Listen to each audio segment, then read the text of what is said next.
Hello student, this is Aarti and welcome back to the Study Anytime classes. Today we will be going to start our question number 3 of the exercise 7.1. The question number 3 is saying that AD and BC are equal perpendicular to a line segment AB. यानी क्या हमें एक दे रखी है AD और एक दे रखी है BC, दोनों के दोनों क्या बोले ये आपस में बराबर हैं और बराबर होने के साथ साथ क्या है ये AB पर परपेंडिकुलर है। ठीक है, ये लाइन जो AB थी, ठीक है, इसके ऊपर ये BC भी परपेंडिकुलर और ये हमारे पास AD भी परपेंडिकुलर। आगे क्या बोला था, हमें शो करना है कि C D bisect A B. ये जो सी डी है हमारे, ठीक है, इस सी डी को प्रूव करना है कि क्या करिए हमारी इस ए बी को बाइसेक्ट करे। बाइसेक्ट का मतलब क्या है, बाइसेक्ट का मतलब क्या है कि ये जो बी ओ है, ठीक है, ये बी ओ ये ओ ए के इक्वल है, ये दोनों आपस में इक्वल है। तो आइए प्रूफ करते हैं। तो देखिए जो वैल्यूज हमें गिवन थी, यानी कि जो डिटेल्स हमें गिवन है कि ए बी और बी सी ये दोनों परपेंडिकुलर है ए बी पर और ए डी और बी सी दोनों के दोनों क्या है हमारे आपस में बराबर हैं। ठीक है, और हमें शो क्या करना है कि सी डी ए बी को बाइसेक्ट करा, यानी सिंपल तरीके से हम बात करें कि जो B O is equal to A O, ये हमें प्रूव करना है। हमें आता था हम आगे चलें सॉल्व करने के लिए।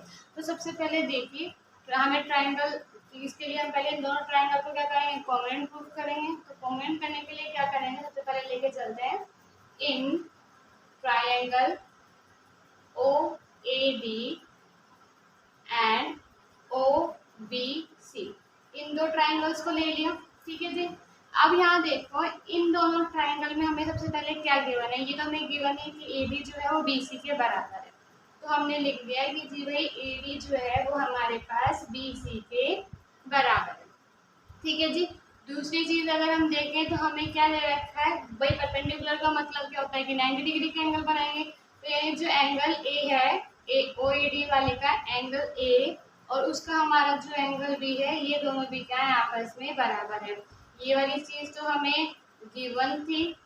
ठीक है, और ये भी तो एक से गिवन है, ये परपेंडिकुलर है। यहाँ पे हम लिख सकते हैं परपेंडिकुलर ऑन, इतना बड़ा लिखने के लिए हम डायरेक्ट पूरा इस तरह लिख सकते हैं ये A D and B C perpendicular on A B, मतलब वही वाली बात कि आपको गिवन है, चाहे तो हमने सिंपल डायरेक्ट गिवन लिख सकते हैं। ठीक है, अब थर्ड चीज देखें इन दोनों में, थर्ड की तीसरी चीज क्या है, क्योंकि ये तो हम ले नहीं सकते, ये तो हमें ऑलरेडी प्रूफ करना है।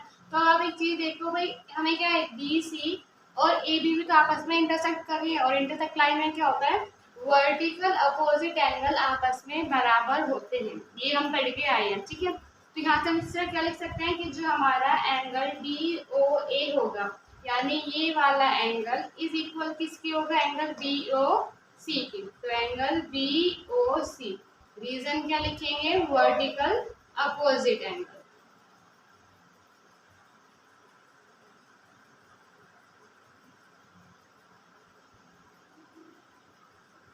ठीक है जी, अब देखो तीन चीज मिल गई, हमें एंगल्स भी मिल गए और हमें साइड भी मिल गई। तो हम इस बिहाफ पे क्या कह सकते हैं कि भाई जो ओ ए बी है वो हमारा कॉन्ग्रुएंट है ट्रायंगल ओ बी सी के। किस वजह से भाई, हमें क्या क्या मिला था, एक एंगल, साइड एंड एंगल, तो बाय ए एस ए।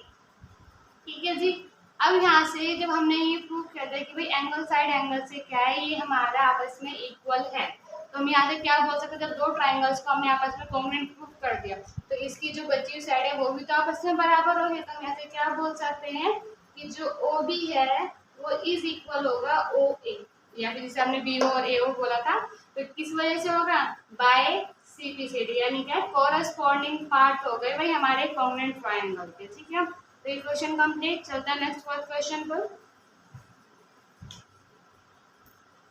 सो देखिए नेक्स्ट है हमारा क्वेश्चन नंबर 4। क्वेश्चन नंबर 4 में हमें क्या बोला है, L and M are two parallel lines intersect by another pair of parallel lines P and Q.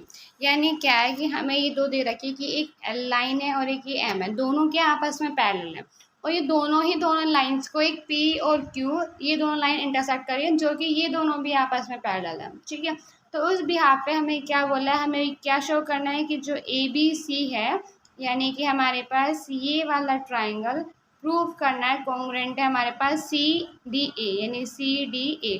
इस वाले ट्राइंगल की। ठीक है जी, तो ये प्रूव करते हैं। सो देखिए ये डायग्राम है हमारे पास। अब बात करें, देखो ये दोनों आपस में पैरेलल है, एल एन पैरेलल है, ये पी क्यू ये पैरेलल है। ठीक है, अब इस बेस पे भाई इस वाले ट्राइंगल को दिस ट्राइंगल के आप कॉन्ग्रुएंट प्रूव करना है। तब प्रूव करने के लिए आप क्या देख सकते हो, अगर आप देखो इस वाले ट्राइंगल और इस वाले ट्राइंगल को देखो तो आपको बस एक ये तो मिल रही है कि हमारे दोनों में कॉमन है। ठीक है, बाकी और क्या देखें। अब आप एक चीज देखो तो पैरेलल लाइंस है, पैरेलल लाइंस में हम देखो एंगल्स को निकाल सकते हैं जैसे कि ये आपस में बराबर होते हैं, तो एंगल्स की कैटेगरी लेके चले यहाँ पे क्राइटेरिया। तो एक काम करते हैं, उससे पहले एंगल्स को मानते हैं, एंगल 1 2 3 एंड 4 मान लेते हैं। ठीक है जी, अब जब हमने इनको एंगल्स इस तरह मान लिया है तो सबसे पहले लेके चलते हैं। अब हमारे पास देखो इस तरह हमने क्या लिया है कि ये वाली लाइंस ले ली, सॉरी मान लो, सॉरी ये लाइन इस तरीके से थी P और Q।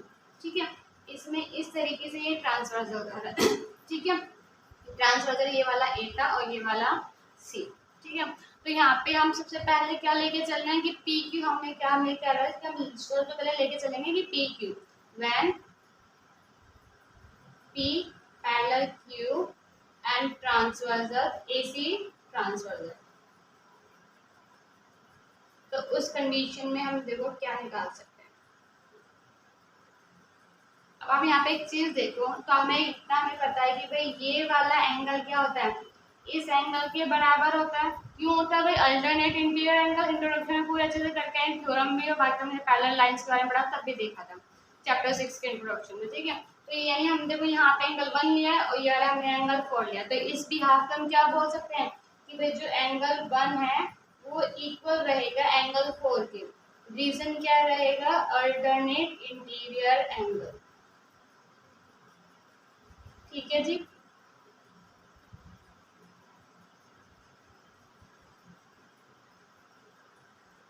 नेक्स्ट इसी तरीके से अगर हम बात करें तो जो ये वाला एंगल होता है वो इस एंगल के बराबर होता है।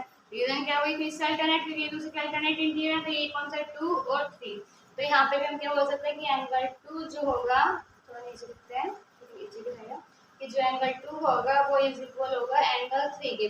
रीजन सेम रहेगा कि अल्टरनेट इंटीरियर एंगल है। ठीक है जी, अब देखो ये दो चीजें हमें मिल गई कि ये इसके बराबर है और ये इसके बराबर है। तो जब यहाँ से हम लेके चलेंगे, अब बात करें अपने ट्राइंगल्स की, इन ट्राइंगल कौन कौन सा था, ABC और दूसरा था हमारे पास CDA। ठीक है जी, हमने ले लिया।